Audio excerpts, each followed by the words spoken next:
Good morning. Ayan, kinuha natin yung ibang ubas kasi inuubos ng ibon.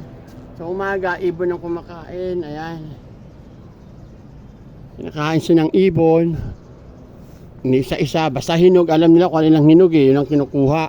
O ayan o. Kunti na natira. So, yung kumpul na wala na. Kasi kinakain ng ibon sa umaga.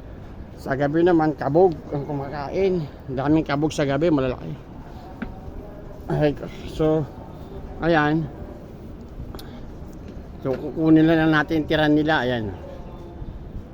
Sayang, kumpul-kumpul yan. Kaso, kinain ng ibon sa umaga. Sa gabi, kabog. So, ayan. Alam nila kung ano yung hinog. At yun ang kinakain niya. So, kinukuha ko naman, ayan. Napakatamis po kasi kapag lalo na pag violet na parang asukal na. Ayan. So kunin natin yung mga hinog. Ayun pa oh, wala na, konti lang natira. Kinain ng kabog, no? So kukunin natin para kainin natin. Pauling bunga na yan. Pag natakpo siya na na-harvest na lahat yan, kakalbuhin natin ulit itong ubas na to para pabungahin ulit, no? Yung ating na mga wild na ano, yung pipino, ayan, naihinog na. You know, yan po ang mga hinog ng wild pipino. Masarap po yan, wild pipino, ayan. So, pag yan po ay nahinog, ay pula. Ayan po, oh. Kinakain din po yan ng kabog kasi matamis po ang hinog niyan, ayan. Kinakain po yan ng kabog kasi matamis. Pag ganitong pipino, ito po yung wild na pipino, ayan. No? Sa gabi, nakain nila yan ng kabog o kaya ng ibon naman sa umaga. Nandito kasi sa tayo kaya nabulabog sila. Mamaya pag alis ko, ibon naman ang titira niyan, ibon. Kung dyan, may ubas sila, may wild pipino. Ay, ubas, ayan o. Yan mo, kinakain nila isa-isa. Alam nila kung alin yung hinog. So ayan. Dito pa, ayun oh.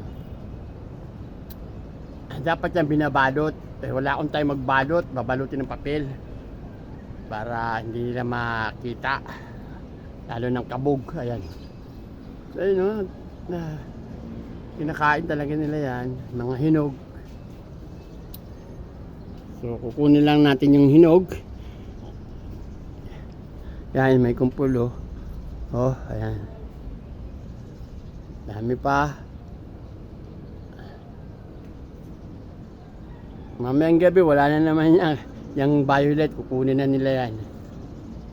So, hanggang dito na lang. At magandang umaga po. Maligayang paghahalaman sa atin lahat. Bye-bye.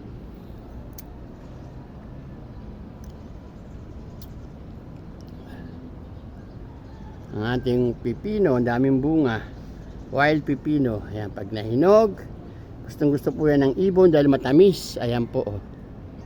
Ayan, kinakain ng ibon o kaya ng kabog sa gabi. So maraming pong bunga yan.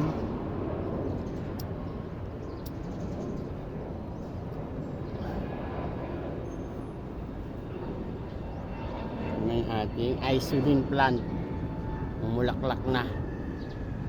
So, bye-bye. Magandang umaga. Bye-bye.